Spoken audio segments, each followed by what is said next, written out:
Saya sebetulnya tadinya hanya memantau saja, dan kemudian banyak yang datang ke saya, Pak Kiai, datang membawa anak, membawa istri saja nangis.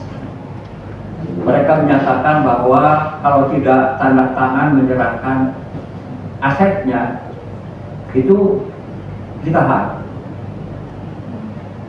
Itu jadi saya makin makanya saya terus bergerak. Saya melapor dulu ke orang tua masyarakat Banten dan juga masyarakat bangsa Indonesia, Pak Kiai Haji Ma'ruf Amin, ya, tahun 2013, kebetulan ketemu juga dengan beliau. Saya menyampaikan dan Pak Kiai Ma'ruf mengarahkan kita gerak batalkan. Nah, kemudian tanggal 4 Desember setelah saya ada acara dengan Buya Amir Shah di satu acara pernikahan, tanggal 4 Desember ya Pak Buya ya, saya langsung ke lokasi. Saya masuk ke lokasi PIK. Di sana sudah tidak ada Indonesia ya tuh Pak. Ya, saya dari rumah makan, gudeg nggak ketemu. Dari rumah makan Padang nggak ketemu. Dari rumah makan warteg apa lagi? Wah, ini nggak seperti bukan di Indonesia. Kemudian saya keluar ke Tanjung Pasir, melihat pagar laut itu. Kemudian dari Tanjung Pasir setelah saya dialog dengan para nelayan di situ, saya langsung ke Lemo, melihat bagaimana tanah yang diuruk. Lalu dari Lemo saya ke Kohon, saya melihat sendiri bagaimana kondisi Kohon. Lalu terakhir ke Pulau Cangkir. Saya bersama dengan, bukan saya sendirian Pak Kiai, jadi saya juga diikuti oleh teman-teman yang memang merasa prihatin dengan kondisi seperti itu. Nah, untuk itulah maka kami bersama-sama membuat surat kepada Presiden, karena saya khawatir ketika itu terjadi konflik horizontal karena makin memanas. Kalau sudah konflik horizontal, kita tidak mau akan terjadi seperti peristiwa Mei 98. Akhirnya yang jadi korban itu orang-orang yang tidak berdosa. Kemudian kita punya sejarah. Bagaimana dulu peristiwa Bararaja. Puluhan ribu itu korbannya. Akibat apa? Karena Koh Antui. Koh Antui itu etnik mereka yang dipersenjatai oleh Belanda dan kemudian membunuhi para pribumi di Medan. Dan itu kontak langsung Bararaja bergerak dan puluhan ribu korbannya. Ini jangan sampai terulang lagi. Itulah makanya saya bergerak langsung dengan arahan Pak Kiai Haji Ma'ruf ya, dengan arahan beliau, saya langsung bergerak dan kemudian saya titipkan surat via Pak Kiai Haji Ma'ruf Bedowi untuk Bapak Presiden. Nah, alhamdulillah kemudian kita lihat bagaimana Bapak Presiden memerintahkan TNI untuk membongkar pagar itu, dan kemudian sekarang alhamdulillah ya Barreskrim sudah turun, malah sudah menyatakan bahwa ada ketemu tindak pidana pemalsuan dan lain sebagainya. Kemudian Kejagung sudah memanggil juga, KPK juga sekarang sudah mulai.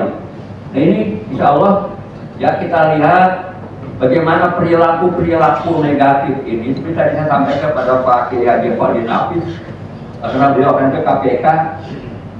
Perilaku korupsi itu kelainan jiwa. Kalau orang yang normal tidak akan mau mengambil hak orang lain. Kelainan jiwa yang sebenarnya pelaku korupsi itu siapapun hidupnya tidak akan tenang. Nah, akibat tidak tenang ini begitu pensiun kan pangkat tertinggi itu pensiun ya. Setelah pensiun apa yang terjadi? Paling hitungan hari itu stroke, masuk rumah sakit otak gitu. Karena ada sebuah penelitian bahwa penyakit itu 80% ditentukan oleh pikiran. Nah, saya alhamdulillah saya mau 75 tahun ya, usia saya bulan Maret. Ya saya masih mobilitas tinggi, masih kemana-mana. Malah kalau saya bilang ada yang ngajak berantem, saya masih siap.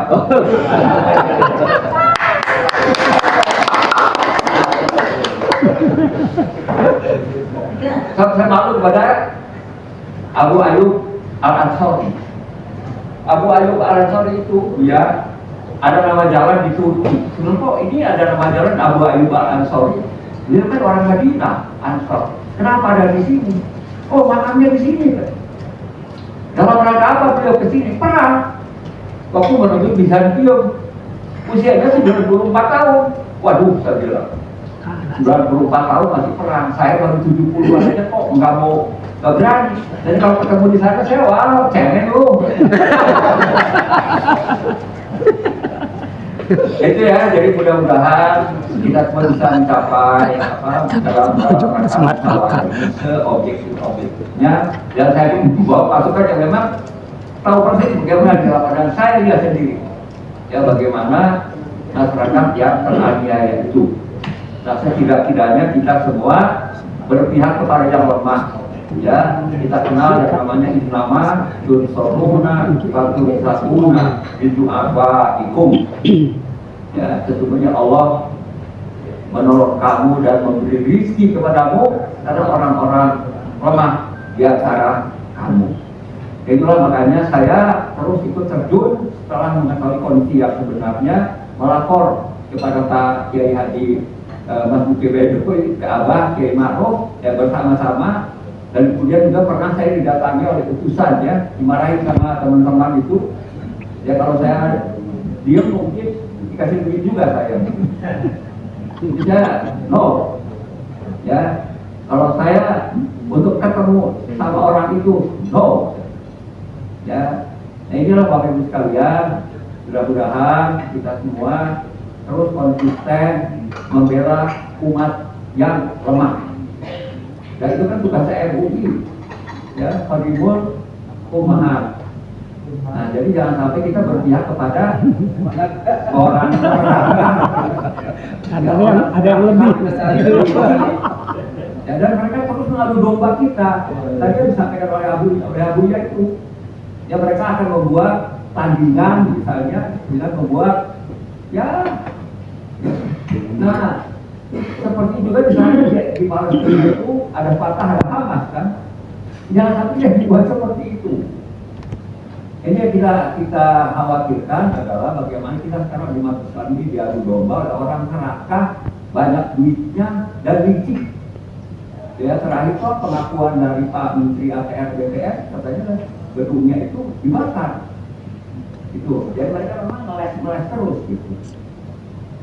Nah, perlawanan mereka juga terus-terusan. Ya kemarin saya sampaikan kepada para ulama yang berkumpul, saya sampaikan kita terus berjuang. Ya, jadi jangan sampai kita terus mundur, kita jalan terus. Tapi kita juga patut bersyukur, berterima kasih karena sekarang pemerintah sudah bergerak. Ya, Polri sudah menugaskan Baris Krim jalan sudah. Tinggal kita lihat prosesnya dan mungkin dari bawah ke atas. Ada yang dari atas ke bawah. Kejagung juga sudah mulai. Insya Allah KPK juga akan segera bergerak. Nah, kepada yang mendukung, kalau ini terbukti bahwa ini adalah kejahatan, kan mendukung kejahatan sama dengan kejahatan juga. Ya, nanti beri pertanggungjawaban lagi itu nanti di jauh diri. Demikian, terima kasih. Hadanallah wa iyyakum ila siratal mustaqim. Assalamualaikum warahmatullahi wabarakatuh. Waalaikumsalam.